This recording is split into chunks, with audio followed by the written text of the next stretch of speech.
অসাধারণ অসাধারণ। এ পর্যায়ে আমি আহ্বান জানাবো আমাদের সুযোগ্য উপজেলা নির্বাহী কর্মকর্তা মহোদয়কে মঞ্চে আসার জন্য, আপনাদের উদ্দেশ্যে নির্দেশনামূলক বক্তব্য রাখার জন্য। এরপরে আমাদের একটি নৃত্য রয়েছে এবং পাশাপাশি ছোট্ট পরিসরে একটি কৌতুক রয়েছে। কৌতুক এবং নৃত্য দেখে আপনাদেরকে যাওয়ার আহ্বান থাকবে।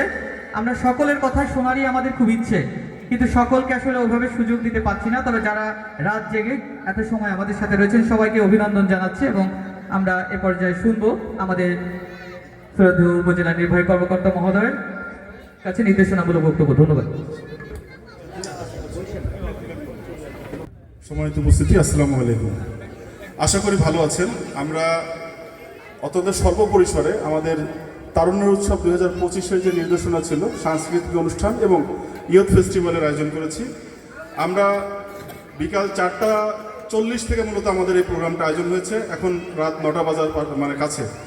তো আমরা দেখেছি এখনও মানুষের যে উপস্থিতি এবং তাদের যে আমাদের কাছে প্রত্যাশা, সেই প্রত্যাশা অনুযায়ী প্রোগ্রাম হয়তো আরও কিছু সময় আপনারা চাচ্ছেন, কিন্তু যেহেতু আপনারা জানেন যে বাচ্চাদের পরীক্ষা চলছে এবং টেস্ট পরীক্ষা চলছে এবং নবম দশম শ্রেণীর একটা সমাপনী পরীক্ষা চলছে, সেই আলোকে আমরা জনস্বার্থ বিবেচনা করে আমরা প্রোগ্রামটাকে খুব সংক্ষেপে করে নিয়ে এসেছি।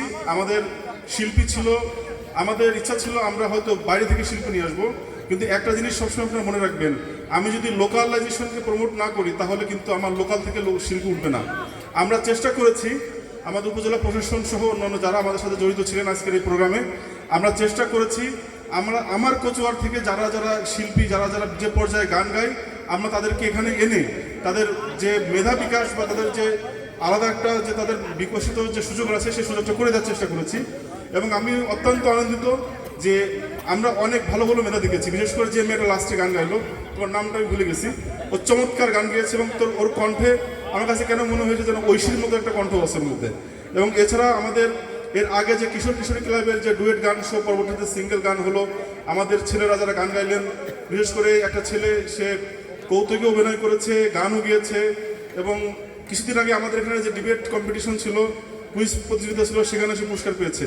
তো এটা তো আপনাদের জন্য খুব ভালো বিষয় যে আমরা লোকালাইজেশনকে প্রমোট করছি এবং আপনাদের মতো থেকে, কচুয়ার মানুষের মতো থেকে আমরা এই ধরনের প্রোগ্রামটা করার চেষ্টা করছি। আমরা তারুণ্যের উৎসব প্রোগ্রামের আমাদের বিভিন্ন ধরনের কার্যক্রম আমরা গ্রহণ করেছি। বিশেষ করে মাধ্যমিক এবং শিক্ষা মাধ্যমিক এবং প্রাথমিক পর্যায়ে যে যে নির্দেশনা ছিল আমরা সেগুলো পালন করেছি। আমরা অনেকগুলো কর্মশালা করেছি। আজকে আমরা সাংস্কৃতিক অনুষ্ঠানগুলো করছি, পিঠা উৎসবও চলছে অ্যাট দ্য সেম টাইম। এবং আমাদের আরও কিছু প্রোগ্রাম রয়েছে, আমরা খেলাধুলা করব। আপনাদেরকে আমন্ত্রণ জানাচ্ছি। আমরা খেলাধুলার বিষয়টা খুব দ্রুত শুরু করব। আমি দু একটি কথা না বললেই নয়, আমি এই প্রোগ্রামটা নিয়ে একটু চিন্তিত ছিলাম যে আসলে প্রোগ্রামটা আমি ঠিকমতো উঠাতে পারবো কিনা। তো আমাকে যারা সমর্থন দিয়েছেন এবং সর্বাত্মক সহযোগিতা করেছেন, যারা তাদের নাম না বললেই নয়, আমাদের উপজেলার প্রশাসনের পক্ষ থেকে যারা কাজ করেছেন তাদেরকে ধন্যবাদ জানাচ্ছি। আইন শৃঙ্খলার ব্যাপারে আমাদের থানার অফিসার ইনচার্জ, তিনি প্রত্যক্ষভাবে ভূমিকা রেখেছেন এবং তার ফোর্স এখনও আছে এবং তিনি সার্বক্ষণিক এখানে থেকে প্রোগ্রামটাকে উপভোগ করেছেন, তাকেও ধন্যবাদ জানাই। আমরা ধন্যবাদ জানাচ্ছি সহকারী কমিশনার ভূমিকে, তিনিও এই প্রোগ্রামের পিছনে অনেক শ্রম দিয়েছেন।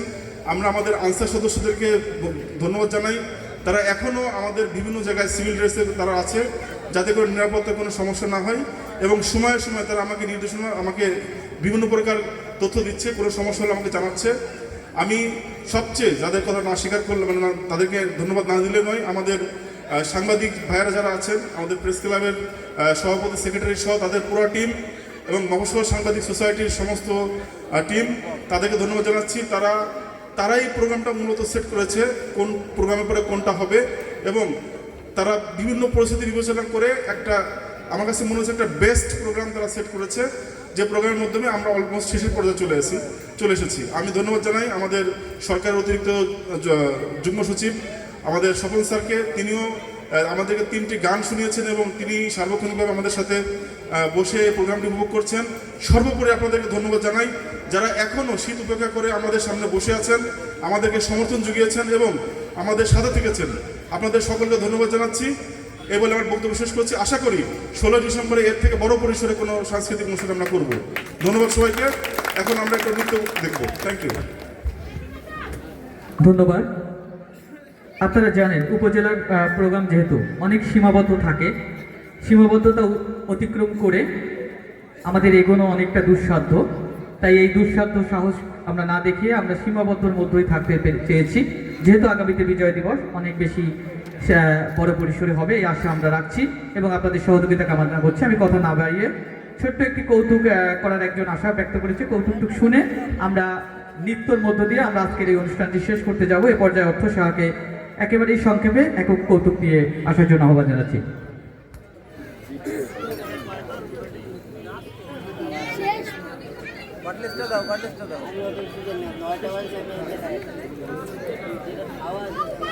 সবাই ভালো আছেন? আমি মোটামুটি ভালো আছি। কমু কি আপনাকে এ দুনিয়ায় কাউকে বিশ্বাস করেন নাই। আমার মা সকাল 7টায় আমার ঘুমতে ডাক দিয়ে কয়, অর্থ ওঠ, বেলা 12টা বাজে, কখন উঠবি? একদিন আমার এক বন্ধু বলে, আরে দোস্ত, তোর বাবা দেখতে খুব হ্যান্ডসাম, তোর বাবার বয়স কত রে? আমি বললাম 9 বছর। বন্ধু বলল, কি বলিস, তুই কি গাধা নাকি? 9 বছর হলো কেমনে? আমি বললাম, আরে বোগদা, তুই আসল গাধা। আমি হওয়ার পরে তো সে বাবা হয়েছে। একদিন আমার এক শিক্ষক আমাকে জিজ্ঞাসা করলেন, আচ্ছা অর্থ বলো তো, এ পৃথিবীর সবচেয়ে চালাক প্রাণী কোনটি? আমি বললাম গরু। স্যার বলল, কি বলিস তুই, তুই বোকা নাকি রে? আমি বললাম, স্যার আপনি বোকা, আপনি তো টিচার, আপনি জানেন না? বা কথায় তো আছে, অতি চালাকের গলায় দড়ি, তো গরুরই তো গলায় দড়ি থাকে। এখানে সবাই তো আমাদের মাকে ভালোবাসি, কি বাসি তো? আমিও আমার মাকে খুবই ভালোবাসি। মা আমার জন্য অনেক কষ্ট করে, আমি মার এই কষ্ট সহ্য করতে পারি না। এজন্য আমি ভাবি কি করে আমার কষ্ট দূর করা যায়। এই ভাবতে ভাবতে আমার মাথায় একটা বুদ্ধি এলো, আমি যদি একটা চাঁদের মতো বউ মেয়ে এনে মাকে দিই তাহলে মার কষ্ট অনেকটা দূর হবে। এইভাবে আমি একটা বিয়ে করলাম। হায় রে কপাল, কেন যে বিয়ে করলাম? তারপরের ঘটনা আমি আপনাদের গানে গানে শোনাই। বউ আমার কালা রে কালা, দেখা যায় না রাতের বেলা, শুধু চোখ দুইটা সারা। ফেরান লাভলি কিনতে কিনতে খরচ করছি লাখ লাখ টাকা, তবু কাজে হয় না। বউ আমার কালা রে কালা, দেখা যায় না রাতের বেলা, শুধু চোখ দুইটা সারা। ফেরান লাভলি কিনতে কিনতে খরচ করছি লাখ লাখ টাকা, তবু কাজে হয় না। মা তোমার বৌমা কেন কালা? সে তো বিয়া দিন ছিল ধলা, তবে কি সেটা ছিল কোনো মেকআপের খেলা? তোমার বৌমা কেন কালা? সে তো বিয়া দিন ছিল ধলা, তবে কি সেটা ছিল কোনো মেকআপের খেলা? বউ আমার কাল্লা রে কাল্লা, বউ আমার কাল্লা রে কাল্লা, বউ আমার কাল্লা রে কাল্লা। ধন্যবাদ সবাইকে।